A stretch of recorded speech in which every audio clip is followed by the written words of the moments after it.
자, 이제 시작을 해보겠습니다. 기도하고 함께 오늘 일과 영성 6번째 시간 시작하도록 하겠습니다. 사랑하는 주님 감사합니다. 일상이 회복되어 가면서 또 바쁜 와중에 우리가 함께 주님 말씀을 배우기 위하여서 모였습니다. 우리의 일상의 바쁨 가운데서 주님을 향하여 나아가는 이 마음들을 항상 기억하게 하여 주시고 잠시 공부하는 시간뿐만이 아니라 우리의 모든 삶의 순간들이 주님께 영광 돌리는 시간 될 수 있도록 주여 역사하여 주시옵소서. 오늘 우리가 세계관과 이분법적인 세계 속에서 우리가 어떻게 살아가야 될지, 어떠한 일터에서 우리 삶이 어떠해야 될지 배울 때 하나님 우리에게 지혜 주시고 잘 적용할 수 있도록 성령님 또한 강권하여 역사하여 주시옵소서. 감사하며 예수님의 이름으로 기도드렸습니다. 아멘.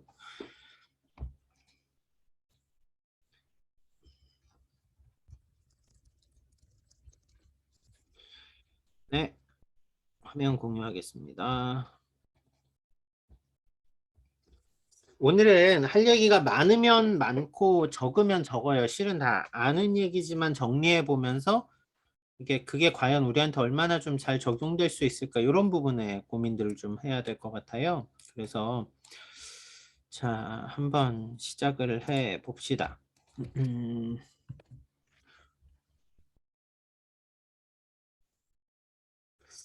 먼저 세계관과 이분법이라는 이제 벌써 6번째 시간이죠. 다음 주가 마지막입니다. 어, 우리가 하나의 사건을 바라볼 때 그 사건을 보면 해석을 해요. 그쵸? 그 뭐라고 할까요? 음, 어떤 사람들은 정치에서 요즘 정치 한국은 대통령 선거 때문에 바쁘니까요. 정치할 때 보면 똑같은 이야기를 했는데 그걸 좋게 받아들인 사람이 있고 나쁘게 받아들인 사람이 있죠. 여당, 야당을 떠나서. 그쵸? 각자가 가지고 있는 가치관, 그 편향적인 조금 한쪽으로 치우칠 수 있는 그런 가치관의 문제들 때문에 실은 생기는 거예요. 세계관은 내가 모든 세상을 바라보는 관점, 그 속에서 일하는 프로세스 같은 개념들인데요. 그 사건을 가장 우리가 이제 뭐라고 할까요? 세계관의 가장 핵심은 내러티브라고 해요. 내러티브. 내러티브가 뭐냐면 나레이션 알죠? 이야기, 흐름. 그러니까 우리가 세계를 바라보는 건 우리 속에 살아온 삶의 이야기들 가운데 만들어지는 거라는 거죠. 그렇죠? 여러분들이 어릴 때 무엇을 겪었으면 개를 보면 무서워할 수 있는 거잖아요. 그렇죠? 트라우마가 가질 수 있는 거죠. 우리의 삶의 모든 스토리들이 묶여서 그 내러티브 안에서 우리는 해석을 하게 되거든요. 그렇다면 거듭난 우리의 내러티브는 어떻게 가야 될까? 실은 이게 우리가 성경적인 세계관을 말하는 가장 기본이거든요. 그 이야기들 좀 오늘 처음 시간에 같이 해보도록 할게요. 먼저 첫 번째 타임은 좀 실제적인 예를 들어서 복음이라는 세계관에서 우리는 현장에서 어떻게 이런 것들을 적용하며 살아갈 수 있을까라는 조금 적용적인, 실용적인 측면에서 프랙티컬한 부분에서 이야기를 해볼 거고요. 그래서 복음과 비즈니스, 저널리즘, 교육, 예술, 의료, 그리고 이 모든 것을 바탕으로 한 세계관의 싸움, 이것들을 좀 살펴볼 거고요. 두 번째 시간에는 이걸 자꾸 이렇게 구분하다 보면은 어느 순간 우리의 시선이 이분법으로 갈라져요. 이건 좋은 거, 이건 나쁜 거, 이건 거룩한 거, 이건 해도 되는 거, 안 해도 되는 거, 이런 것들이 갈라진단 말이죠. 그래서 그 이분법에 대한 이야기를 좀 해볼 거예요. 특히 그리스도인의 노동과 세상의 영향력, 그리고 일반 은총이라는 개념이 특별히 중요합니다. 오늘 배울 때 다른 건 다 잊어먹어도 세계관, 일반 은총 두 가지는 기억을 하셔야 돼요. 그리고 일반 은총에 기대어서 누리는 자유함과 대중문화와의 우리의 어떤 반응, 그리고 이제 이원론의 통합이 복음으로 어떻게 이루어지는지 이 얘기들을 좀 해보도록 하겠습니다. 자, 금요일날 성경 공부하시는 분들은 복음이라는 이야기를 지난 시간에 잠깐 배웠어요. 여러분, 복음, 우리는 지금 일과 영성을 하고 있으니까 복음의 좀 가벼운 측면을 다루는데 복음이라는 것은 유앙겔리온이라는 말을 써요. 여러분, 천사라고 할 때 엔젤이라는 표현을 쓰잖아요. 천사라는 표현이 앙겔로스라는 표현인데 앙겔리온 이러면 천사들 이라는 복수형이거든요. 처음부터 복잡하죠. 근데 U라는 말은 좋다, good 이라는 표현이에요. good angels 이런 표현이 유앙겔리온이라는 뜻이거든요. 자, 그러면 복음이 무엇일까? 좋은 소식이 무엇일까라고 하는 게 우리한테는 가장 쉽게 이야기하면 예수님 믿고 천국 가는 거요. 이렇게 얘기하고 금요일날 공부하시는 분들은 이제 그걸 배우죠. 이게 얼마나 풍성한지 이 창조로부터 이야기들을 배우는데 지난 시간에 복음이라는 전체적인 측면에서 성경을 봤단 말이에요. 자, 복음을 알아야 복음의 가치관으로서 세상을 바라볼 거 아니에요. 복음의 세계관으로 바라볼 거 아니에요. 복음은 가장 중요한 세 가지 카테고리를 놓고 얘기한다면 창조, 타락, 구속이에요. 이게 그 성경 공부 많이 하시는 분들은 창타구 이렇게 부르세요. 창조, 타락, 구속. 하나님의 창조하심과 인간의 죄로 인한 타락이 구약에서 나온다면 구약에서 구원에 대해서 바라보는 방향으로 끝나요. 이게 오실 예수님을 바라보는 메시아 대망사상, 갈망하는 대망사상이라고 하면 신약에 와서는 예수님이 오시죠. 그러니까 약속의 성취, 구속이 일어나요. 구원이 일어나요. 그리고 다시 오실 예수님을 기다리면서 구원받은 하나님의 자녀가 어떻게 살아야 되지? 이 이야기들을 해요. 그게 바로 여기 옆에 쭉 틱틱틱 해놓은 그 체크리스트 같은 데 있는 뭐 중생연합 이런 것들인데 이거는 나중에 교리 배우는 시간에 배우시면 돼요. 근데 가장 중요한 건 성경이 뭐라고요? 하나님의 만드신 첫 번째 우리가 일에 대한 첫 번째 그림 봤었잖아요. 창조하실 때 일이 얼마나 아름다운 축복이었는지 봤죠. 두 번째 타락 가운데 일이 얼마나 우리를 힘겹게 만들어 왔는지를 봤죠. 그러면 세 번째 복음. 복음은 우리의 삶을 전혀 다른 새로움으로 이끌어 갑니다. 구원받은 하나님의 자녀로서 거듭난 삶이라 그러죠. 거듭난 하나님의 자녀들. 이 복음은 오늘 우리의 일에도 영향을 미칩니다. 자, 그럼 여러분 잘 기억해 보세요. 복음이 창조, 타락, 구속이라고 했죠. 이 개념에서 복음으로서 그럼 일을 바라봐야 되는 우리의 해석들은 어떻게 가야 될까? 이걸 하나씩 풀어보자는 이야기예요. 자, 복음과 비즈니스. 첫 번째 일을 생각해 보죠. 비즈니스라고 하면 사업이라고 생각을 해도 되고 실은 직장에서 일을 하는 일반 사무직이라고 생각을 해도 됩니다. 그렇게 적용을 해볼게요. 일터에서의 비즈니스에서의 여러분의 일하는 직장 환경에서의 가장 중요한 그 회사가 왜 존재할까? 이런 이유들. 옛날에는 회사가 그 부를 창출하기 위해서 뭐 이렇게 얘기했는데 이미 제가 98년도에 대학교를 다녔는데 제가 대학교를 다닐 때도 이미 회사의 존속 이유는 회사 이윤의 극대화 이런 거를 얘기하지 않았어요. 주주부의 극대화라고 하거든요. 회사의 주인들의 배를 불리는 거에. 그렇죠? 그러니까 주식을 가진 사람들에게 유리한 대로 가는 거잖아요. 주주부. 결국은 그래서 돈과 권력이 가치 회사에서는 중요한 잣대가 됩니다.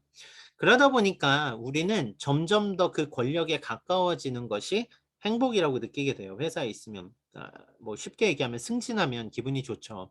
월급 봉투에 공이 하나 더 붙어보세요. 얼마나 행복하시겠어요. 그렇죠?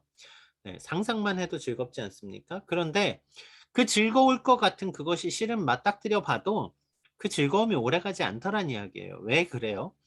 이게 세상의 프로세스 안에서는 뭔가 막 돈과 권력과 성공을 통해서 우리가 많은 것을 누리고 얻을 수 있다고 생각하는데 그 열매를 먹으면 먹을수록 실은 더 갈망하게 되는 거예요. 이게 왜 그래요? 창조 타락 구속에서 우리가 말하는 타락 때문에 그래요. 인간이 죄로 인하여서 타락하다 보니까 거기서 나오는 모든 꿈들이 우리를 구원해 줄 수 있을 것 같지만 다 페이크잖아요. 가짜잖아요. 그래서 결국은 일터에서 우리는 뭔가 행복을 추구하면서 미친 듯이 달려가지만 거기서 오는 결과물은 우리에게 채울 수 없는 기쁨, 아주 잠깐 채워지는 기쁨으로 끝난다는 거죠. 이게 지난 시간에 했던 얘기잖아요. 자, 그러면 이제 그 상황에서 우리는 복음을 가지고 있는 복음으로 변화된 거듭난 자들이라면 오늘 우리는 이 나무에 열린 열매와 같은 그 열매를 어떻게 이뤄낼 수 있을까?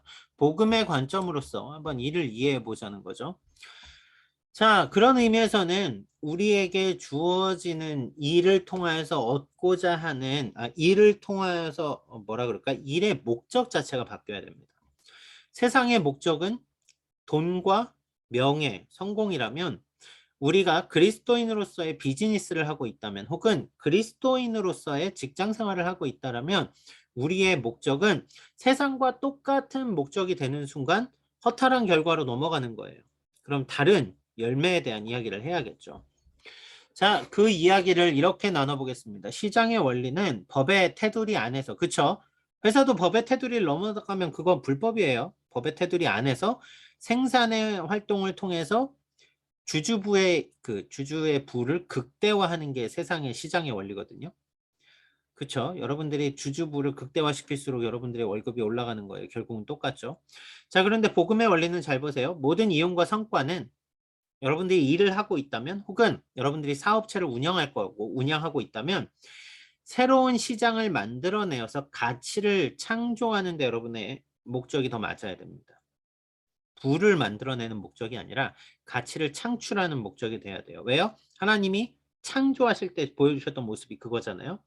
더 나아가서요. 하나님을 사랑하고 이웃을 사랑하라는 것이 우리에게 주어진 하나님이 주신 말씀이라면 우리는 우리의 일을 통하여서 우리의 비즈니스를 통하여서 고객을 섬긴다라는 그 마음이 필요해요. 그게 그리스도인의 다른 점입니다. 세 번째, 나에게 추가적으로 남는 것이 있다면 그것을 내 배를 채우는 게 아니라 되게 재밌죠? 투자를 통하여서 다른 사업체나 다른 비즈니스에게도 기회를 줄 수 있어야 된다라고 이야기를 해요. 이 투자는 여러분들이 수익을 얻기 위해서 하는 주식 투자를 말하는 게 아닙니다. 물론 주식 투자도 회사에 투자를 하고 회사가 돈을 돌죠. 그런데 그보다 더 본질적인 이유로 접근해야 된다는 거죠. 나에게 주어지는 추가적인 수익이 있다라면 남을 도와서 남을 살리는 일에 써야 된다는 이야기예요. 이걸 투자라고 말하는 거죠. 자, 그리고 여러분들의 직장에서 혹은 여러분들이 오너라면 여러분들의 직원들에게 급여를 줌으로 인하여서 수고한 일들에 대한 결과를 함께 나누어야 됩니다. 제 직장 생활을 해보면 여러분 아시겠지만 그 밑에서 일을 하면 항상 똑같아요. 이렇게 쥐꼬리 같은 월급을 주면서 일은 엄청 많이 시킨다고 이렇게 얘기하죠. 반대로 제가 직장 생활할 때 저도 매니저까지 올라가 봤는데 매니저가 되면 무슨 얘기하냐면요. 쟤들은 월급 받고 가만히 앉아 있어 이렇게 얘기해요. 되게 좀 일을 이렇게 애사심을 갖고 일을 안 할까 이렇게 얘기를 하게 돼요. 서로가 적대적으로 가는 거는 모두가 다 이 시장의 프로세스를 따라갈 때 그렇게 되는 거예요. 근데 우리가 그리스도인이라면 복음을 가지고 있는 자들이라면 우리의 일의 목적도 바뀌어야 됩니다. 우리가 회사를 섬기는 게 돼야 되는 거예요. 회사에서 월급을 받기 위해 거래하는 게 아니란 이야기예요. 우리가 섬기는 가운데 세상이 풍요롭게 바뀌어야 됩니다. 여러분들이 하는 일들을 통하여서 사람들에게 영향을 줘야 되고 더 많은 사람들을 살리는 방향으로 나아가도록 여러분들에게 주어진 부와 여러분들에게 주어진 인프라를 사용할 수 있어야 됩니다. 그게 비즈니스에서의 복음의 영역이고요. 그런 의미에서 허쉬 초콜릿에 대한 예를 한번 들어보면 좋을 것 같아요. 틴켈러 목사님이 이 예를 보여주시는데 허쉬 초콜릿의 창업주 밀턴 허쉬라는 사람 되게 오래전 사람이죠. 지금도 아직 허쉬 초콜릿이 우리 주변에 있으니까 상당히 오래된 기업입니다. 처음에 초콜릿은 밀크가 들어가지 않은 카카오 중심의 뭐 그런 초콜릿이었던 것 같아요. 코코아 파우더로 만들어진 초콜릿인데 우유가 들어가면서 그 부드러운 맛의 초콜릿이 세상의 인기를 휩쓸기 시작하죠. 우리는 이렇게 되면 우유를 공급하기 위해서 원가를 더 절감시킵니다. 우유라는 재질이 더 들어가게 되는 거잖아요. 초콜릿에. 그러니까 원가를 절감시키는데 허쉬 초콜릿은 그렇지 않았다는 이야기예요. 이 밀크 초콜릿이 우유가 필요하니까 이것 때문에 농가가 더 활성화되도록 지원하는 거죠. 활성화되도록 이제 공생이라 그러잖아요. 공생. 우리는 대기업에서 가격을 후려치면 중소기업에서 맞춰야 되는데 거의 이윤이 안 남거든요. 이건 공생이 아니죠. 그런데 함께 살아가기 위하여서 축산 농가가 이 일 때문에 활성화되고요. 상황이 심히 안 좋아서 경제 대공황이 왔을 때도 허쉬 초콜릿은 직원을 자르지 않았다 그래요. 직원을 내보내지 않았습니다. 그리고서 그 직원들이 일을 할 그 수요가 없으니까 실은 초콜릿을 더 만들 수도 없고 그래서 직원들을 쓸 수 있는 공공사업 그런 공원을 만들거나 호텔을 짓거나 하는 일들을 추가로 하면서 이게 순수하게 노동시장에 대한 이유 때문에 했다고 해요.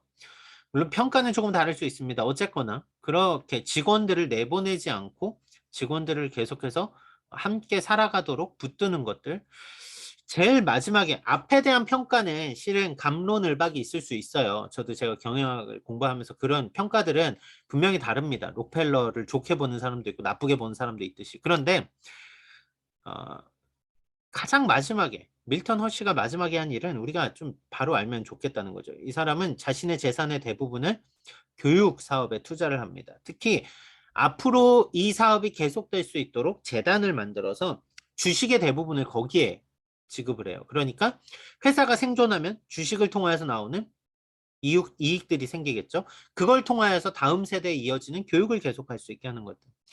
그러니까 비즈니스의 목적이 이윤 추구라면 축산 농가에서 우유를 가져오는 걸 후려치겠죠. 이윤 추구가 목적이라면 어려울 때 직원을 자르는 게 맞잖아요.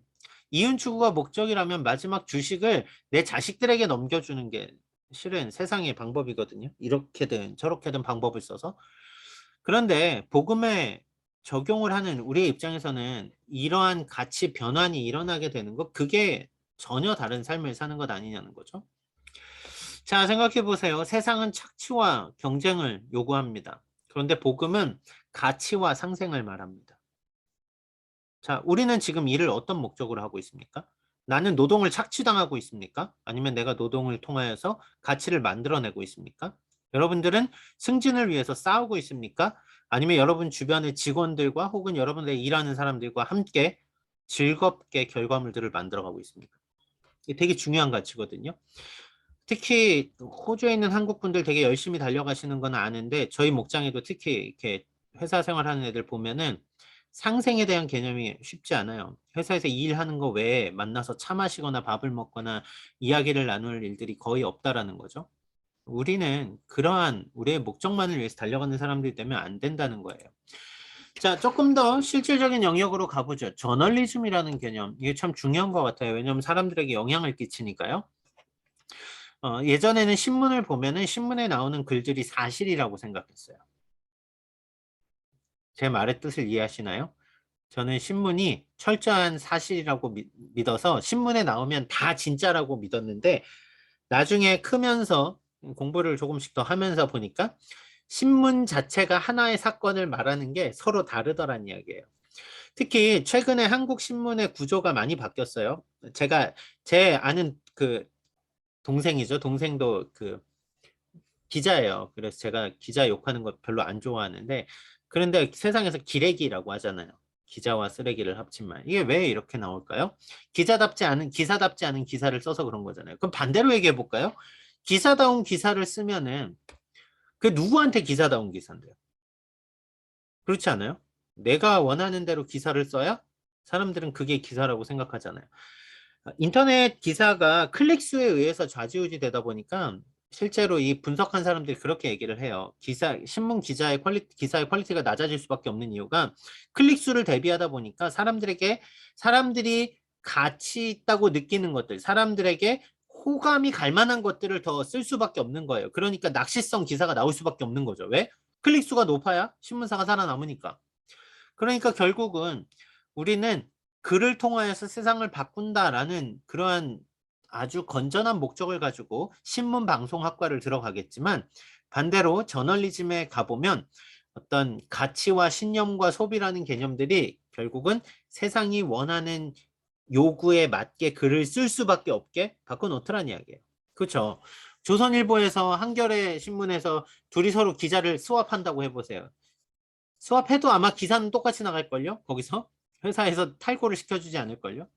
무슨 얘기인지 아시겠죠? 자, 저널리즘이라는 것은 우리에게 있어서는 복음에서는 이건 참 그렇게 살지 않도록 소신을 지킨다는 게 참 어렵겠구나라고 생각할 수 있을 거예요. 근데 여러분들이 기자가 될 마음이 있다라면 그곳에서 내가 무엇을 위해 글을 쓸 것인가를 잘 알아야 돼요. 무슨 가치이죠?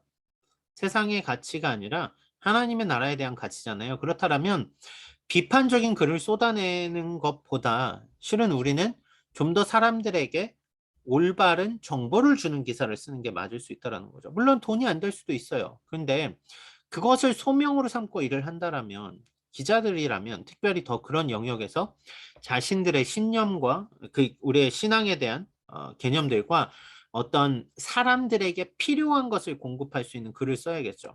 우리랑 좀 먼 얘기 같을 수 있는데 우리 얘기로 바꿔서 와보죠. 우린 저널리스트는 아닙니다. 그런데 여러분들이 글을 쓰는 것들은 분명히 있죠. 댓글, 블로그, 페이스북, 뭐 인스타. 보면은 특히 이렇게 불투명한 내가 누군지 안 밝혀지는 데 대해서는 우리 안에 내면의 타락이 그 글에 그대로 드러납니다. 어떤 개념인지 아시겠죠? 제가 제 이름을 안 밝히고 무기명으로 댓글을 쓸 수 있으면 아마 제가 목사인 어느 날 밝혀졌을 때 제가 목사를 내려놔야 될 정도의 글을 쓸지도 몰라요.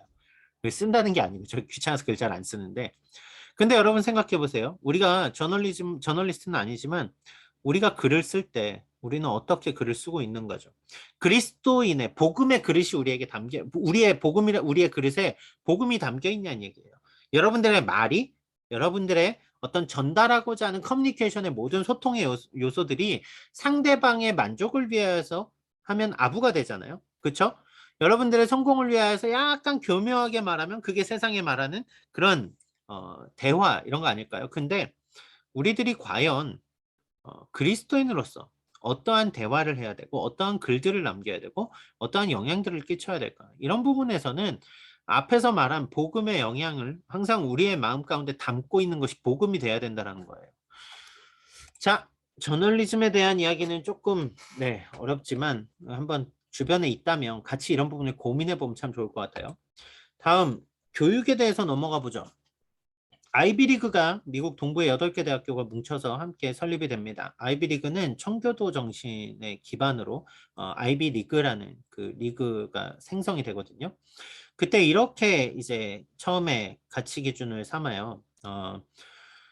소정자매 좀 읽어줄래요? 구원의 증표는 여기. 구원의 징표는 높은 자존감이 아니라 하나님의 눈 높이에서 본 인간은 한없이 낮고 천한 존재일 수밖에 없다는 겸손한 자각이며, 하나님의 사랑을 입은 이들은 그만한 자격이 있어서가 아니라 하나님이 값없이 베풀어 주신 자비 덕분이다. 자, 여러분 아주 복음의 메시지가 명쾌하게 들어있죠. 구원의 증표는 높은 자존감이 아니라 하나님의 눈높이에서 본 인간은 한없이 낮고 천한 존재일 수밖에 없다는 겸손함을 깨닫는 거래요. 뭔 얘기예요? 내가 구원받은 하나님의 자녀니까 막 세상 앞에서 떵떵거리고, 야 내가 구원받은, 너는 내가 하나님한테 기도하면 넌 저주야, 이렇게 이런 개념이 아니라 구원받았다라는 그 복음의 메시지가 우리한테 어떤 거예요? 한없이 낮고 천한 존재일 수밖에 없는 우리를 그 하나님의 눈높이에서 볼 때 정말 우리가 세상적인 말로 하면 발톱의 때보다도 못한 그러한 가치인 우리가 하나님의 사랑을 입었기 때문에 날마다 겸손하게 서는 것이 아이빌리 우리의 삶이라면, 잘 보세요. 그 하나님의 사랑을 입은 우리는 그만한 자격이 있어서가 아니라 하나님이 베풀어 주신 자비 덕분에 오늘까지 살아있는 거잖아요. 범사에 감사하라가 실은 여기에서 나오거든요.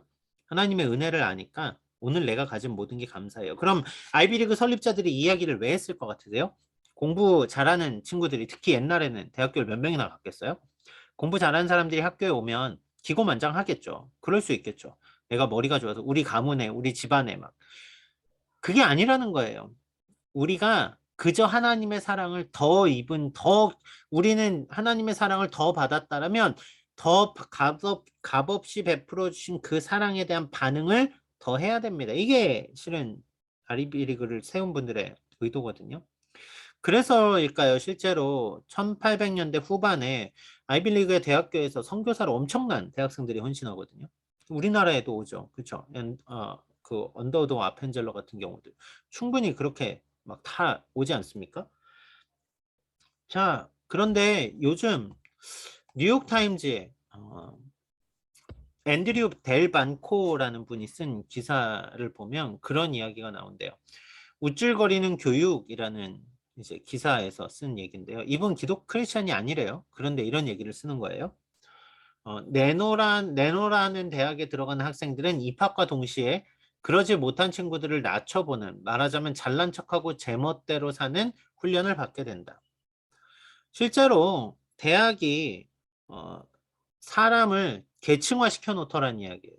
그래서 더 좋은 대학에 갈수록 그들만의 리그가 형성이 돼요. 미국은 그 졸업생 동문들의 힘이 엄청나죠. 그러면서 너네 자신의 프라이드를 놓치지 않아야 돼라는 걸 계속 가르쳐요. 실제로 이분이 쓴 글이 왜 대학에 가는가라는 그 글에도 비슷한 내용이 있다 그래요. 결국 뭐예요? 처음 시작은 그만큼 주셨으면 더 겸손해야 되는데 어느 순간 대학의 목적이 어떻게 돼요? 여러분 왜 공부하러 대학까지 갔어요? 원래는 대학은 학문에 깊이 있는 영역을 공부하기 위해서 간 거잖아요. 근데 여러분이 학문에 관심이 있어서 갔습니까? 아니면 대학을 나와야 직장을 가니까 갔습니까? 특히 제가 한국 교육에 제일 물어보고 싶은 건 그거예요. 고등학교에서 문과, 이과조차도 왜 가야 되는지 실은 안 가르치고 선택을 하거든요. 취업이 잘 되는 학교, 좋은 학교, 점수를 잘 받을 수 있는. 자, 비그리스도인들은 우리의 행복은 우리가 얼마나 많은 것을 가지고 있느냐에 달려 있다고 말합니다. 그래서 더 많은 걸 가지기 위해서 공부합니다. 동의하시나요? 저는 동의가 돼요. 공부의 목적이 순수한 학문의 영역을 이루어서 나 스스로 유익을 얻기 위한 것보다는 더 많은 것을 가지기 위해서 더 많은 퀄리피케이션이 요구되기 때문에 더 좋은 대학을 가기 위해서 과외도 하고, 그쵸? 그렇게 하는 거죠. 그리스도인들은 어때야 됩니까? 그러면 복음이 우리 안에 있다라면 우리에게 교육의 목적은 무엇이 돼야 됩니까? 우리의 행복은 우리의 노력의 결과가 아닙니다. 여러분들이 노력을 안 했다라는 게 아니라 우리에게 부와 재능과 권력과 혹은 우리에게 지혜와 지식을 부어주신 것 역시 하나님의 선물이라면 그 선물을 하나님이 기뻐하시는 데 써야 된다는 거죠. 그렇지 않나요? 그러니까 우리의 공부의 목적 자체가 그러니까 제가 시험 공부할 때 시험 공부 뭐 예배 안 나오고 시험 공부하면 안 돼요 이런 얘기하는 게 아니에요. 지금 본질적인 얘기를 하는 거예요. 우리가 공부를 열심히 할 때 지식적인 다른 사람보다 공부를 더 앉아서 10분이라도 더 할 수 있는 달란트가 있다면 하나님 그걸 왜 주셨는가를 발견해야 된다는 거죠. 그걸 통해서 우리가 어느 회사에 갈까 이걸 지금 찾는 것보다 더 중요한 거 그거 아니냐는 이야기예요.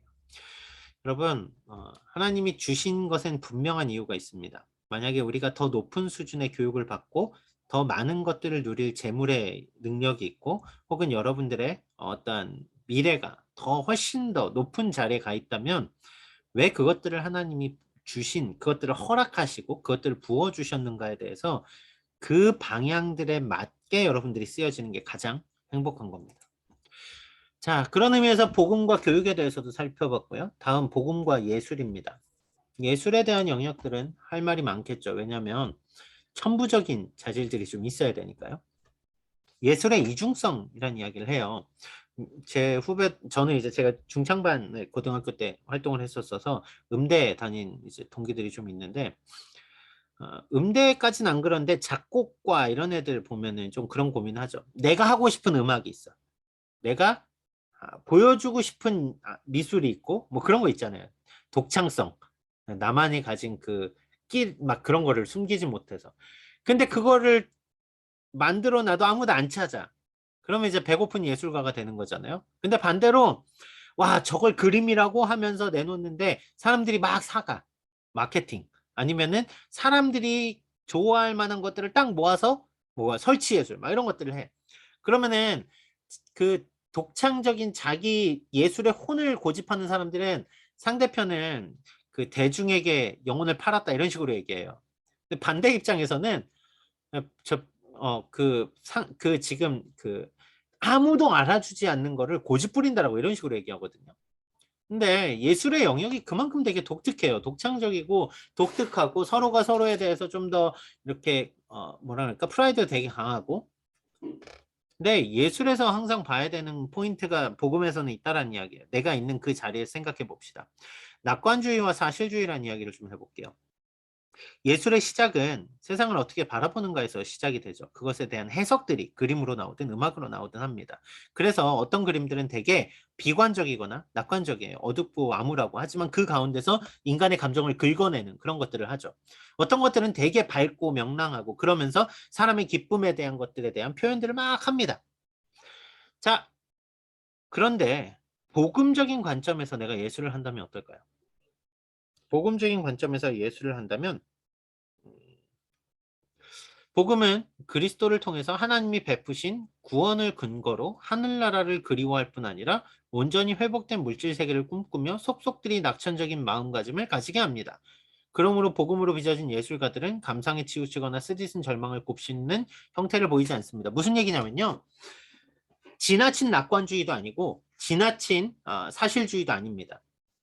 복음주의라는 것은 뭐냐면 복음으로 가진 예술은 낙관 속에서 예를 들어서 어두움 속에서 빛이 보이는 것을 바라보는 것들을 표현하게 돼 있다는 이야기예요. 아니면 무조건적으로 좋아 보이는 의미 없는 유토피아가 아니라 진정으로 가치를 찾아 발견해 나가는 쪽으로 사람들에게 인사이트를 주는 것, 그게 복음의 메시지 아니냐는 이야기예요. 뭐 그게 꼭 굳이 CCM이어야 되고 혹은 굳이 뭐 크리스찬 뭐 북이어야 되고 이런 건 아니에요. 다만 나에게 있는 예술적인 가치에 대한 복음의 영향을 어떻게 나타낼 것인가는 단순히 인간이 가진 내면의 그 깊고 어두운 그것만을 말하는 것도 아니고, 반대로 우리가 막 보이지 않는 유토피아 같은 그것들만을 막 그리는 것도 아니고, 실제로 이 세상이 얼마나 죄악되었는지, 하지만 그 속에 그 복음의 빛이 얼마나 선명한지, 이런 것들을 자신들의 독창적인 작품을 통해서 나타낼 수 있는 것들, 그게 바로 복음의 영역에서 하는 예술이라는 거죠. 의료 쪽도 한번 볼까요? 의술이야말로 어찌 보면 하나님의 일에 가장 자부심을 가지고 할 수 있는 소명 아닐까요? 사람을 살리는 일이잖아요. 그렇죠? 생명의 가치를. 근데 의사가 소명을 잊어버려요. 그러면 의사는 고급 노동력을 제공하는, 내가 남들보다 똑똑한 우월한 직업에 종사하는 사람으로 전락하게 돼요. 자, 특별히 의사들은 이 두 가지를 좀 불편해, 이 두 가지를 같이 얘기하는 걸 불편하거든요. 뭐냐면 영적인 신념과 신앙생활이 건강 문제에 중요한 인자로 적용하는 사례는 인정해요. 무슨 얘기냐면 쉽게 얘기해 볼게요. 기도에서 나았어. 그것도 의사들은 기적입니다 라고 말하면 축하해 주면서 그건 거짓말이야. 순전히 그렇게 말하지 않는다고요. 분명히 그런 일이 있을 수 있지라고 생각을 해요. 하지만 또 반대로 어, 건강과 관련된 임상실험과 관련돼서 나오는 데이터들은 그것과는 다른 거야, 이렇게 얘기해요. 그러니까 의사는 자신의 지적인 세계와 영적인 세계에 대한 이거를 굳이 싫어하지, 뭐 이거는 없는 거야라고 뭐라 그러죠? 무시하진 않지만 두 개의 세계가 따로 존재하게 돼 있어요. 그런데 의사가 만약에 그렇게 생각해 보세요. 여기 이 사람을 치료하기 위해서 내가 이 암을 핸들링하면 수술을 하는데 하나님이 이 부분을 도와주셔야 되는데, 이렇게 생각하는 의사, 아마 가족이 아니라면 환자를 돌보는데 그런 의사가 있을까요? 별로 없겠죠. 그런데 참 재밌는 건 의학에서 말하는 최근의 동향을 보자는 거예요. 폴 트루니에, 이분도 최근도 아니죠. 1950년대, 60년대, 70년대 그쯤인가? 그분이 이미 그런 얘기를 하거든요. 전인치유. 무슨 얘기냐면 인간의 몸은 물리적인 구조만이 아니라 정신적인 영향을 함께 받으면서 움직인다라는 이야기예요. 그러니까 몸의 병만 치료하는 게 아니라 심리적인 부분도 치료해야 됩니다. 이 얘기 여러분 익숙하시죠? 전인치유. 결국 그럼 뭐예요? 의사들은 여전히 이걸 얘기하면서도 신앙적인 영적인 영역에 대한 것들을 무시해요. 그냥 따로 둬요. 따로 둬요. 그런데 우리가 그리스도인으로서 만약 의사로서의 사역을 한다라면 우리는 병이라는 것을 바라보고 그 가운데 타락이 가져온 현상들과 또한 거기서 우리가 나아가야 될 구속의 방향성 가운데 회복이라는 초점에서 좀 더 그들을 위한 기도와 그들의 삶에 대한 본질적인 어떤 회복들을 놓고 치료를 하지 않을까요? 여러분, 지금까지 얘기한 것들을 잘 정리해 보세요. 제가 좀 많은 이야기들을 했는데 복음이라는 거는 여러분, 예수님 믿고 천국 가세요 이 한마디만 한다고 복음이 아니란 이야기예요. 무슨 얘기인지 아시겠죠? 직장에서 내가 이것을 어떻게 살릴 수 있을까?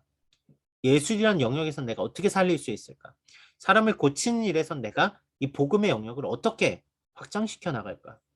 결국 복음은 우리가 가지는 모든 시각을 바꿔놓는 세계관의 싸움이라는 거죠. 자, 기독교 세계관을 적용할 때 우리는 되게 단순하게 적용해요. 자, 나는 크리스천이니까 만약에 여기서 어떤 예를 들어볼까요? 뭐 하늘 형제랑 학빈 형제가 둘이서 같이 일한다고 해볼게요. 예를 들어서 둘이서 같이 일하는데 우리 크리스천이니까 목사님한테 이번에 일과 영성도 들었으니까 우리 아침마다 만나서 5분 기도하고 일 시작하자. 그래서 회사에 5분 일찍 와요. 그렇게 시작되는 게 신우회라는 거거든요. 그렇죠. 회사에서 같이 예배드리고 같이 기도하고 말씀 나누고. 근데 우리는 이게 마치 그리스도인으로서 복음의 영역을 다 하는 정도의 선이라고 생각을 해요. 여러분, 우리가 막 그런 식으로 보다 보면 문화도 되게 단절되거든요. 아, 옷은 이랜드 것만 입어야 돼. 기독교 회사니까. 영화는 크리스찬 영화만 봐야 돼. 감독이 기독교인지 아닌지 봐야 돼. 그리고 책도 기독교 서적만 읽어야 돼. 여러분, 이거는 잘못되어져 가는 거 아닌가요? 우리가 예수님이 이 땅에 오셨잖아요. 그렇죠? 예수님이 세상 가운데 오셨잖아요. 그런데 우리는 자꾸 직장 속에서도 우리만의 그룹을 만들려고 그래요. 우리는 자꾸 우리만의 문화를 자꾸 보려고 하고 우리만의 이야기를 하려고 해요. 저희 목장 애들도 보면 되게 감사하면서도 안타까운 건 뭐냐면 자기들끼리 친해요. 그래서 안 믿는 친구들이 별로 없어요. 여러분 주변은 어떻습니까? 안 믿는 친구들 불편할 수 있죠. 그런데 그 우리들끼리만 있어서 어떻게 할 건데요? 여러분, 서로 다른 세계관 속에서 복음의 가치를 나타내는 게 그게 복음이 세상 속에 있어야 되는 이유 아니에요? 그렇죠? 여러분들이 나만 좋고 나만 잘 살고 하려고 하면 말이 안 되잖아요. 예수님이 그러면 천국에 계셔야지 왜 굳이 내려오셨어요? 누가복음 4장 16에서 21절 말씀을 학빈 형제 좀 죄송해요. 좀 읽어줄래요? 네. 예수께서 그 자라나신 곳 나사렛에 이르사 안식일에 늘 하시던 대로 회당에 들어가사 성경을 읽으려고 서심해 선지자 이사야의 글을 들이거늘 책을 펴서 이렇게 기록된 데를 찾으시니 곧 주의 성령이 내게 임하셨으니 이는 가난한 자에게 복음을 전하게 하시려고 내게 기름을 부으시고 나를 보내사 포로된 자에게 자유를 눈먼 자에게 다시 보게 함을 전파하며 눌린 자를 자유롭게 하고 주의 은혜의 해를 전파하게 하려 하심이라 하였더라. 책을 덮어 그 맡은 자에게 주시고 앉으시니 회당에 있는 자들이 다 주목하여 보더라. 이에 예수께서 그들에게 말씀하시되 이 글이 오늘 너희 귀에 응하였느니라 하시니. 아멘. 자, 여러분 잘 보세요. 이게 무슨 말씀이냐면요. 당시에 잘 생각해 보세요. 가난한 자, 가난한 거는 저주받은 거예요. 당시에는. 구약적인, 율법적인 관점에서는요. 왜냐하면 하나님께 복을 받지 못한 거니까. 그런 개념, 인과응보에 대한 개념들이 있었거든요. 또 어때요? 포로된 자, 그쵸? 고대 근동의 전쟁에 졌다는 얘기는 그들의 신이 졌다란 이야기예요. 그러니까 무능력한 거죠. 눈먼 자, 앞에서 말한 것처럼 이들은 다 저주받은 사람들입니다. 사람들이 기꺼이 다가가지 않는 죄인들로, 죄인 중에서도 아주 극심한 죄인들로 구분된 사람들이었는데 그들에게 복음이 전해지니까 회복이 일어나죠. 예수님이 그래서 이 땅에 오셨잖아요. 우리의 세계관이 복음적인 세계관이라면 여러분 우리만 행복한 데서 그치면 안 된다는 이야기예요. 우리가 지금까지 본 게 타락한 세상에서 소망이 없어. 여기까지 지금 지난주까지 봤잖아요. 그리고 나서 아 복음으로서 이제 변화되어야 되는데 그게 나에게서 딱 멈춰. 이게 아니란 이야기예요. 복음은 여러분의 일터로 확장돼야 됩니다.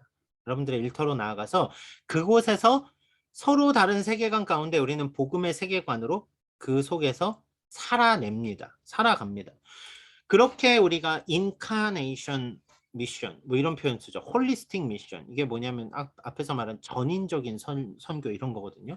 우리의 시간도 모든 것이 다 주님의 것이고 우리의 삶의 영역도 우리가 먹는 것도 사랑을 나누는 것도 모두가 다 하나님의 사랑을 나타내는 영역이라면 그게 거듭난 사람들의 실질적인 삶이라면 우리의 실질적인 삶이 복음이 되어야 됩니다. 그게 바로 우리의 일터에서 우리가 해야 될 일들이에요. 어찌 보면 너무 철학적인 이야기 같아 보일 수 있어요. 하지만 실천적인 영역에서 여러분 제가 했던 이야기들을 잘 생각해 보세요. 나는 지금 그 자리에서 어떤 마음으로 서 있지? 계속해서 그 내가 가진 시각이 하나님이 기뻐하시는 그 복음의 시각인지 아니면 세상이 기뻐하는 그 시각에 맞추려고 나를 지금 바꿔가고 있는지 계속 검토해 보시는 이야기예요. 그 가운데서 우리는 복음적인 영역으로서 우리의 직장에서 우리의 삶의 터전에서 그곳에서 하나님의 영광을 드러낼 거예요. 세상의 내러티브, 세상의 사람들이 가져온 이야기의 흐름은 그렇습니다. 죄의 타락 가운데 깨어진 일터의 현장은 우리에게 돈과 성공과 명예를 강조합니다. 세상 사람들은 살아보니 돈이 최고더라 이 얘기해요. 살아보니 높은 데 올라가는 게 좀 더 떵떵거리고 사는 게 집 한 칸 더 있는 게 이게 세상의 내러티브예요. 근데 우리의 내러티브는 그게 아닙니다. 예수 그리스도의 십자가의 은혜로 용서받은 죄인입니다. 그래서 우리는 하나님께 영광 돌리는 삶의 현장을 살아갑니다. 그게 우리의 내러티브예요. 서로의 이야기의 시작이 달라요. 그렇다면 문화와 문화가 만나서 문화의 변화가 일어나는 그 자리에서 여러분들은 어떤 역할을 하겠냐는 거예요. 시드니는 특히 멀티컬처럴이죠. 다양한 문화들이 있습니다. 우리 한국 사람들만 더 맨날 만나서 김치찌개 먹고 이러는데 우리가 문화 속으로 나아가서 그들의 문화와 마주하고 그들의 세계관과 그들의 내러티브와 마주하면서 우리의 내러티브가 자꾸 회자되고 이야기되고 우리의 삶이 나아갈 때 복음이 문화를 변화시킨다는 건 바로 그 포인트예요. 거듭난 사람들은 세상을 변화시킵니다. 여러분들의 일터에서 우리가 회복돼야 될 첫 번째는 세계관의 문제였고요. 두 번째는 우리가 가져야 될 좀 시각에 대한 문제인데요. 이런 식으로 얘기를 해보죠. 하나님의 자녀로 일터로 나아간다는 것은 다솜자매 이거 좀 읽어줄래요? 창조주이신 하나님의 거룩한 사역에 동참하는 것입니다. 물론 아직 우리는 모든 것을 완벽하게 하지 못합니다. 하지만 오늘도 하나님의 사역을 탁월하게 갖고 갈 것이라는 점에는 변함이 없습니다. 자, 우리가 한 가지 생각해야 될 게 있어요. 우리가 그래서 내일부터 열심히 해야지 하는데 실은 열심히 하려고 하는데 완벽하지 않아요. 우리가 하는 것들이 보면 그리고 우리가 여전히 좌절하기도 하고 세상이라는 문화 속에 부딪혀 보면 넘어지기도 합니다. 제일 화나는 건 뭐냐면 믿지 않는 사람들이 훨씬 더 떵떵거리고 잘 나가는 것들을 볼 때 되게 답답할 수 있죠. 앞에서 했던 여러분 보세요. 실제로 현실이라는 거는 그리스도인의 제가 지금 막 복음에 대해서 여러분들에게 우리 그렇게 살아야 돼요 막 얘기한다고 해서 내일부터 당장 살려고 하는데 여러분들 현실은 그렇게 페어하지 않거든요. 우리보다 훨씬 뛰어난 불신자들도 많고요. 진짜로 좋은 대학 나와서 좋은 진짜로 막 성격도 좋고 일도 잘 풀리고 하는 사람도 많아요. 예술하는 사람들 그런 뛰어난 예술가들 믿지 않는 사람들 훨씬 많다라는 거죠. 현실이라는 문제에서 우리는 그러면 어떻게 다가가야 될까 이런 얘기들 좀 해보자는 거죠. 여기서 해야 되는 게 일반 은총이란 말입니다. 로마서 2장 14절에서 15절 말씀 지훈이 형제 좀 읽어줄래요? 율법은 이방인이 본성으로 율법의 일을 행할 때에는 이 사람은 율법 없어도 자기가 자기에게 율법이 되나니 이런 이들은 그 양심이 증거가 되어 그 생각들이 서로 혹은 고발하며 혹은 변명하여 그 마음에 새긴 율법의 행위를 나타내느니라. 자, 로마서 말씀은 언제 한번 로마서 특강하면 되게 좋을 거예요. 로마서는 되게 복음의 진리들을 많이 압축해놔서 근데 잘 보세요. 2장의 이 얘기는 무슨 얘기냐면 이방인들은 복음을 들은 적이 없잖아요. 그렇죠? 이방인들은 복음을 들은 적이 없어요. 율법도 가지고 있지 않았어요.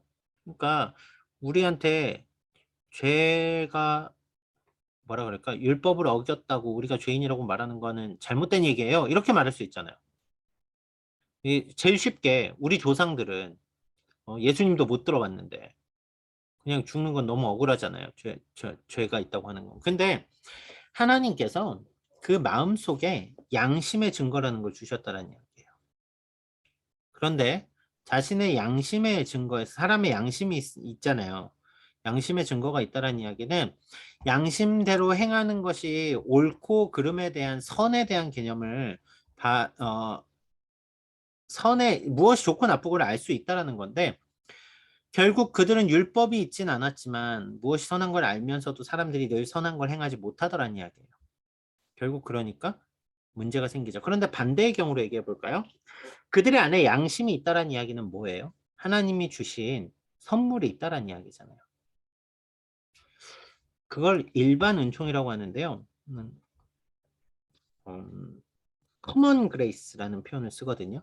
일반 은총은 뭐냐면 하나님의 자녀들이 아니어도 하나님이 똑같이 부어주시는 선물들이 있다는 이야기예요. 예를 들어서 그냥 가장 쉬운 예로는 여러분 공기는 믿는 사람과 믿지 않는 사람들이 모두 똑같은 양의 공기를 쉬죠. 그리스도인이 되고 나서 여러분들이 산소를 2%더 마시고 그런 거 아니잖아요. 그렇죠? 하나님은 모든 사람들에게 똑같은 부어주시는 은혜들이 있습니다. 특별히 여러분 잘 생각해 보세요. 우리가 죄 가운데 아담과 하와의 죄로 인해서 우리가 무너졌는데 그 죄가 죄로만 역할을 계속한다고 해보세요. 그러면 지금 이 땅에 남아났겠어요? 안 남아났을 거예요. 근데 하나님이 인간의 마음에 깨어진 하나님의 형상이라 그러죠. 여전히 하나님께서 도덕적인 것들과 윤리적인 것들, 그리고 양심, 또 혹은 여러 달란트들을 주셔서 세상이 스스로가 서로 어느 정도의 그 서로의 필요들을 채워가면서 돌아갈 수 있도록 하나님이 남겨주신 은혜 조각들이 있다라는 이야기예요. 그것을 일반 은혜라고 말해서 일반 은총, 커먼 그레이스 이런 표현을 쓰는 거예요. 어떤 얘기인지 아시겠어요? 그러니까 믿지 않는 사람이 음악을 더 잘할 수도 있고요. 믿지 않는 사람이 그림을 더 잘 그릴 수도 있고, 믿지 않는 사람이 프로그램을 더 잘할 수도 있어요. 우리가 직장에서 부딪히다 보면 하나님이 왜 저 믿지 않는 저 사람들을 저렇게 들어서 우리는 이렇게 힘들게 하시고, 혹은 문화라는 영역에서 우리는 그리스도인들만 해야 되는데 기독교 제품이 퀄리티가 떨어져. 그럼 못 쓰는 거잖아요, 실은. 훨씬 더 좋은 물건 많이. 여러분, 제가 막 이랜드를 좋아하는 건 아닌데, 이랜드가 정말 기독교 기업이어서 그랬으면 삼성보다 지금 더 컸어야지. 근데 왜 삼성이 더 크냐고. 이 얘기예요. 결국 하나님이 부어주시는 은혜들이 서로 다르기 때문에 그래요 라는 이야기인데요.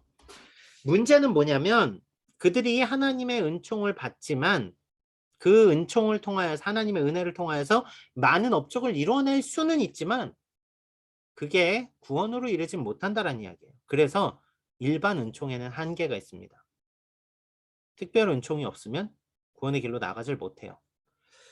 조금 어려운 얘기인가요? 근데 여러분, 이 일반 은총의 영역이 있다라는 것이 왜 중요한가를 실은 여기서 오늘 딱 이 포인트만 아시면 되거든요. 일반 은총을 우리는 누릴 수 있다라는 거죠. 자, 아마데우스 이야기 기억하세요? 살리에리라는 아마데우스 모차르트를 미워했던 궁정악사. 너무 미워하다 보니까 하나님한테 원망하죠. 하나님 왜 저 모차르트 같은 저런 쓰레기 같은 막 이런 성품을 가진 사람한테는 천재성을 주시고 나한테는 왜 그런 천재성을 안 주십니까? 여러분, 이게 일반 은총을 이해하지 못해서 그런 거예요. 실은 우리가 오늘을 살아가는데 일반 은총을 이해하지 못한 영역들이 너무 많거든요. 만약에 우리가 일반 은총을 제외하고 생각해 보세요. 그리스도인들만 잘해야 돼. 그리스도인들끼리만 지내야 돼. 그리스도인들끼리만 함께 막 뭔가를 공동체 생활을 하고. 그런 공동체 있죠? 아미쉬라는 거. 뭐 이단 개념이긴 하지만 아미쉬도 그렇게 살잖아요. 그리스도인들이 만약에 그리스도인들만의 문화를 만들고 살아가면 그거는 문화적 개토가 될 거예요. 개토라는 건 왜 중세시대 때 유태인들 밀집지역, 유태인들을 한 군데 몰아놓고 살게 했었거든요. 나라가 없으니까. 그들만의 문화를 가지고 그들만의. 자, 우리가 그렇게 되면 개토화되죠. 세상과 더 이상 섞이지 않을 겁니다. 하지만 하나님이 세상의 여러 사람들에게 수많은 선물을 쏟아 부어주셨다라는 걸 안다면 모차르트의 음악을 들으면서 우리가 기뻐할 수 있는 거잖아요. 그렇지 않아요? 저는 제가 오징어 게임을 뭐 그렇게 뭐 추천하진 않지만, 뭐 오징어 게임 보면은 안 돼, 지옥 가 이런 얘기하는 거는 되려 반대되는 생각 아니냐는 거죠. 그 작가의 나름의 어떤 하나님이 주시는 어떤 달란트들로 만들었다고 한다면, 물론 그 작품에서 반기독교적인 색채들도 분명히 있어요. 우린 그걸 평가할 수 있어야 돼요. 그게 세계관의 문제니까. 하지만 그 속에서 보여지는 죄에 대한 모습들, 혹은 삶의 희망이라는 메시지는 뭐지? 이런 것들을 하나님이 주신 모든 것들이라고 생각하고 보다 보면 우리가 일반 은총 안에서 실은 더 풍성한 삶을 누릴 수 있지 않습니까? 여기서 이 풍성함은 나의 만족을 누리는 풍성을 말하는 게 아니에요. 그렇죠? 이거 먹으면 더 행복해, 이 정도의 수준이 아니라 그걸 통해서 하나님의 놀라우심을 더 보게 되지 않냐는 이야기예요. 일반 은총의 핵심은 그거든요. 자, 죄의 교리는 여러분 잘 보세요. 그리스도인들이 스스로 예수 그리스도의 은혜로 구원을 받았어요. 그런데 여전히 그리스도인들도 스스로 그렇게 깨끗하게 살지 못하는 분들이 많아요. 저도 제가 남아있는 그러니까 우리가 용서받은 죄인이지 우리 스스로가 거룩한 삶을 살아내고 있느냐는 오늘 과정 가운데 있는 거잖아요. 그렇죠? 그런데 반대로 세상 사람들도 죄악 가운데서 살아가지만 엉망이 될 정도로 다 망가지고 무너져 버린 건 아니란 이야기예요. 하나님의 주신 은총들이 작용을 하더라는 이야기죠. 양심, 그렇죠? 어떤 선한 행동. 불 속에 뛰어들어서 사람을 구하는 건 그리스도인들만 하는 건 아니잖아요. 다른 사람들도 할 수 있잖아요. 자, 그렇다면 그런 기사들을 보면서, 혹은 믿지 않는 사람이지만 운동을 잘하는 것들을 보면서 우리가 그걸 통해 하나님이 주신 달란트를 본다면 어떨 것 같으세요? 우리의 적은 비그리스도인이 아니에요. 우리의 적은 죄라는 실존이지 그렇죠. 우리가 비그리스도인들이 하는 모든 것들을 적대시할 필요는 없다라는 이야기예요. 자, 살리에리가 만약에 이 일반 은총에 대한 개념을 알았다고 해보세요. 모차르트와 함께 엄청난 걸 만들어내지 않았을까요? 살리에리가 가진 장점이 있었잖아요. 모차르트가 가진 장점이 있었잖아요. 내가 가지지 못한 그것을 보니까 살리에리는 하나님을 믿는다고 말하면서도 복음의 영향력 안에서 은총을 바라보지 못한 거죠. 일반 은총을 이해한다라는 것은 일반 은총을 이제는 내 마음껏 대중가요와 뭐 게임과 뭐 이런 그 얘기가 아니라 내 마음껏이란 이야기가 아니라 그 모든 걸 통해 하나님을 영광 돌릴 수 있는 그 시각이 그리스도인들에게 있다라는 이야기예요. 그 사람들을 통해서도 하나님이 일하시는 걸 보니까. 자, 그렇다면 이제 우리는 대중문화에 대한 시선을 좀 바라봐야겠죠. 지금까지의 많은 그리스도인들은 실은 두 가지 영역에 있었습니다. 첫째, 다 하면 안 돼. 제가 어떤 어머니들은 제가 주일학교 막 맡았을 때 한국에 있을 때 애들 해리포터 못 보게 하는 분이 있었어요. 해리포터는 사탄의 책 이러면서. 어떤 마음인지 이해는 해요. 왜 그런지. 그 영향력이 크니까 이해는 합니다. 근데 그리스도인들이 정말 모든 문화와 단절된 채 살아가야 될까요? 모든 노래, 모든 세상 음악은 우리의 영혼을 더럽히고 모든 세상 책자들은 다 허접하고 성경만이 물론 성경은 유일한 진리니까 성경 말고 기독교 서적을 보고 막 이래야 된다라고 말하는 분들이 있거든요. 반대로 또 어떤 데 가보면 어떤 교회 가보면 마음껏 누리세요. 막 이렇게 얘기해요. 얼마든지 즐기세요. 제가 그걸 조심하는 거예요. 일반 은총을 이해하고 나면 사람들이 얼마든지 즐길 수 있어요. 하나님 안에서. 그러면서 하나님 안에서라고 말하고 내가 즐겨. 이거는 나에 대한 자유지, 실은. 자, 그렇다면 우리는 어떠한 것을 바라봐야 될까요? 앞서서 아무것도 보면 안 돼 얘기하는 건 율법주의예요. 이건 복음이 아닙니다. 복음은 은혜로 구원받은 거지 내가 뭘 하지 않아서 내가 뭘 해서 구원받은 게 아니잖아요. 죄를 조금이라도 덜 지어야지 하나님한테 인정받을 수 있어라고 생각하는 순간 우리는 우리의 의를 드러내는 게 됩니다. 내가 철저히 무능한데 예수 그리스도의 은혜로 구원받았구나를 고백하는 게 복음이에요. 두 번째로 자유주의는 그리스도 안에서 모든 걸 다 누릴 수 있다고 말합니다. 여러분 모든 걸 다 누린다라는 이야기 가운데서 실은 복음의 가치를 잃어버리게 되는 거예요. 그 누림이 복음과 전혀 상관없는 것들을 우리를 누리게 계속하거든요. 사탄이 세상이 주는 메시지들은 결국 우리를 복음으로 이끌고 가는 게 아니라 반대 길로 이끌어가기 때문에 그래요. 복음의 길은 율법주의도 자유주의도 아닙니다. 제3의 길입니다. 세상 속에 살지만 그 속에 보여지는 많은 것들을 하나님이 주신 일반 은총으로서 하나님을 예배하는 방향으로 해석하고 나가게 됩니다. 죄의 영향과 복음으로 세워가야 될 우리의 소명을 바라보게 됩니다. 그 속에서 복음의 능력을 다시 경험하는 거죠. 그게 세상 속에서 우리가 살아가는 프로세스 아니에요? 이 타락한 세상을 바라보면서 우리가 받은 구원이 얼마나 감격인지, 타락한 세상을 향해서 우리는 또 구원에 어떠한 영향을 끼쳐야 되는지, 여러분 모든 문화 가운데서 하나님이 얼마나 사람들에게 놀라운 특별함들을 주셨는지 이런 것들을 다 바라보면서 나아가는 게 우리가 가야 될 문화에 대한 해석이라는 거죠. 자, 이제 이원론으로 나아가면 안 됩니다. 우리는 이원론에서 통합을 해야 됩니다. 믹스가 아니고요. 진짜로 하나 되는 통합이 필요하다는 얘기예요. 제가 중고등학교 때는 교회에 드럼이 들어오면 안 됐어요. 교회 드럼이 들어오는 거 가지고 많이 싸웠습니다. 왜냐하면 드럼은 옛날에는 캬바레라고 하는 그 밴드 음악이 나오는 나이트 클럽에서 나오는 거기서만 쓰는 그래서 옛날에는 저희 때는 막 가수가 될 거예요. 그럼 딴따라 이런 식으로 얘기하던 아직 그 문화가 남아 있었으니까요. 그러니까 드럼이 들어온다라는 것을 교회에서 반대했죠. 거룩한 예배당에 저런 드럼이 들어오는 거는 예배를 욕보이는 거다. 반대쪽 진영에서는 얘기해요. 아니라고. 우리는 모든 걸 통해서 하나님께 영광 돌릴 수 있더라고. 제가 여기서 한번 질문해 볼까요? 드럼은 이미 지나간 얘기니까요. 자, 거룩한 예배당에 드럼이 들어와도 될까요? 안 될까요? 자, 손을 들어서 얘기해 보겠습니다. 나는 거룩한 예배당에 대한 개념들이 중요하다고 여긴다. 손 들어보세요. 네, 감사해요. 네. 자, 그럼 다른 분들. 모든 걸 통해서 하나님께 영광 돌릴 수 있기 때문에 모든 것이 가하다. 손 들어보세요. 네. 네. 자, 실은 제가 이렇게 물어보는 질문 자체가 이원론이에요. 무슨 얘기인지 아시겠죠?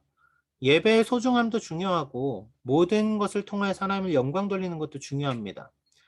그런데 반대로 얘기해 볼까요? 예배 당만 소중해지면 그게 우상이 되고요.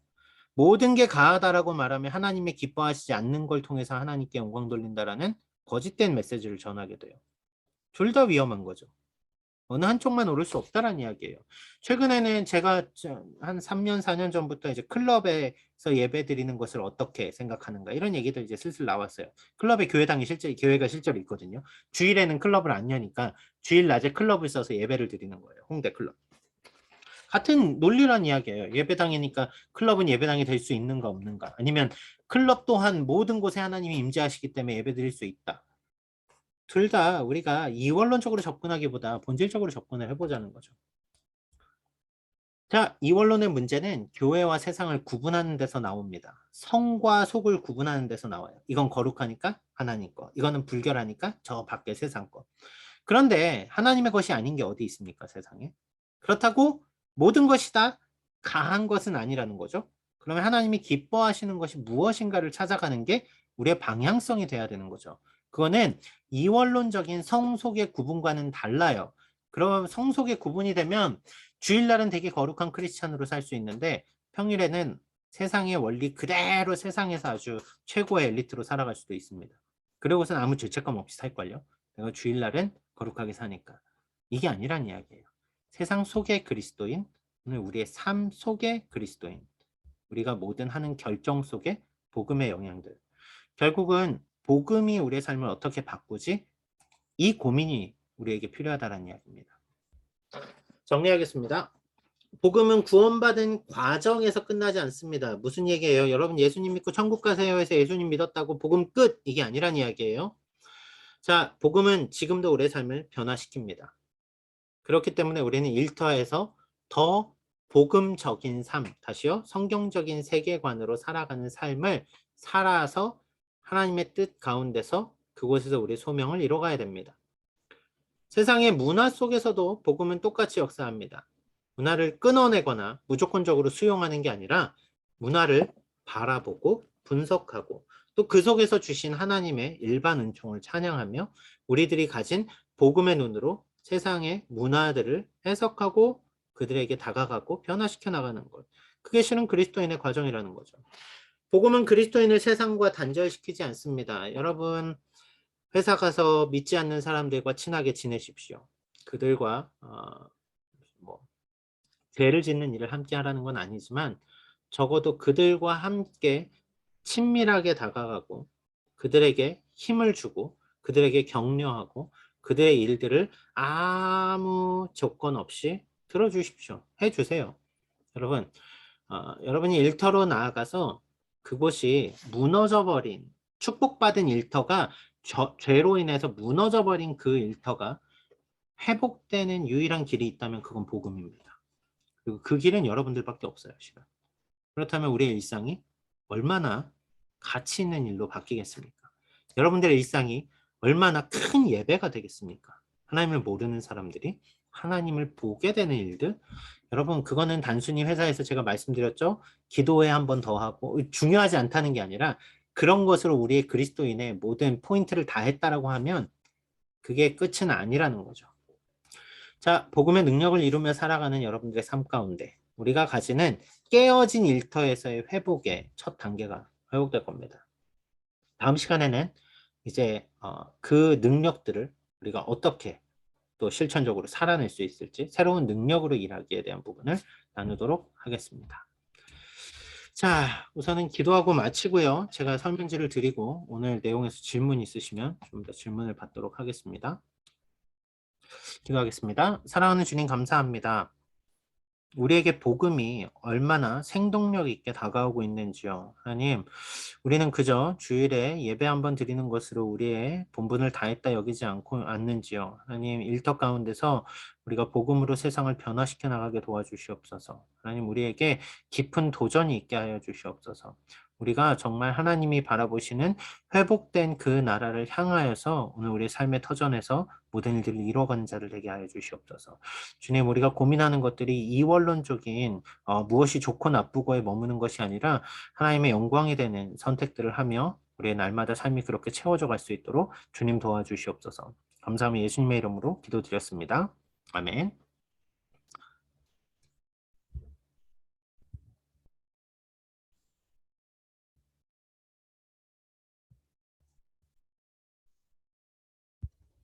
네, 설문지를 보내드리겠습니다.